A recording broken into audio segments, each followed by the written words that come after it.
Yesus lahir di kandang domba atau pohon korma?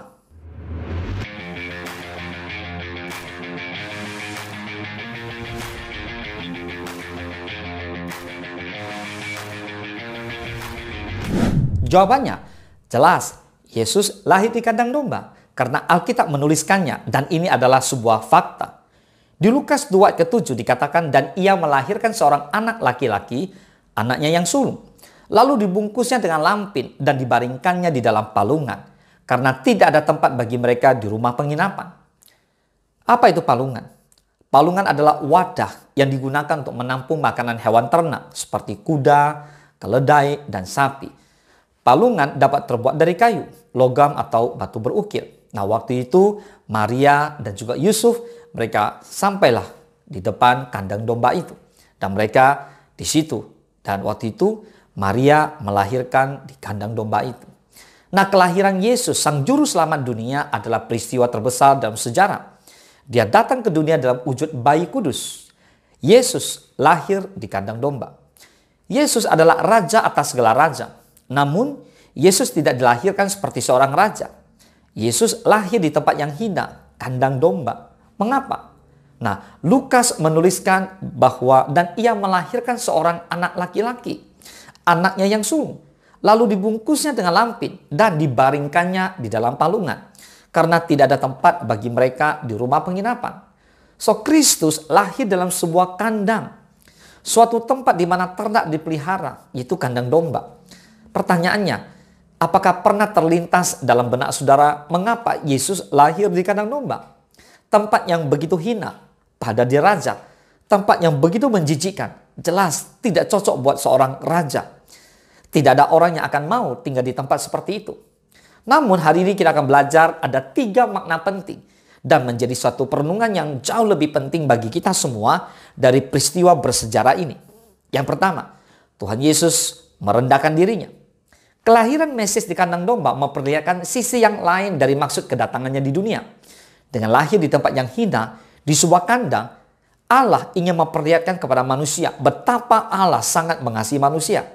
So, kelahiran Yesus merupakan suatu tindakan di mana Allah meninggalkan segala kemegahan dan kemuliaannya dan menjadi sama dengan manusia.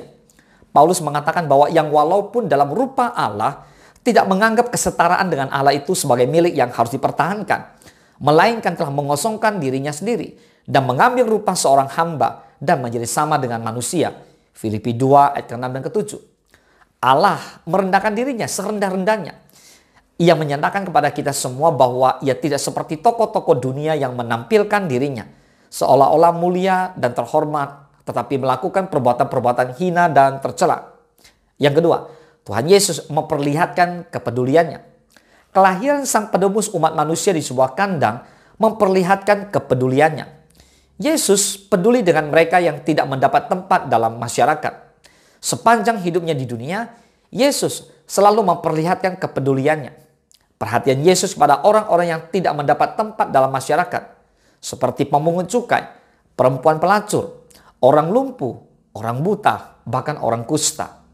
Yang ketiga, Tuhan Yesus menyatakan pengampunannya. Kelahiran Yesus di kandang merupakan tempat yang kotor dan bau, tempat yang paling menjijikkan. Namun, Kristus mau hadir di tempat tersebut.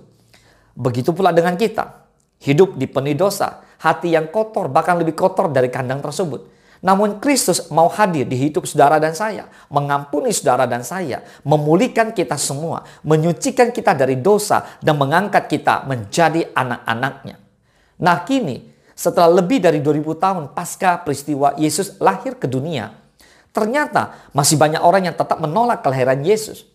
Natal yang sejatinya merupakan peringatan akan kelahiran Yesus dieksploitasi sedemikian rupa hingga menjadi sebuah momen untuk pesta pora dan hedonisme. Saudara bisa lihat bahkan kelompok Amerikan ateis dengan lantang mengeluarkan seruan untuk tetap merayakan Natal namun membuang Yesus. Memang sungguh sebuah ironi yang sangat menyedihkan.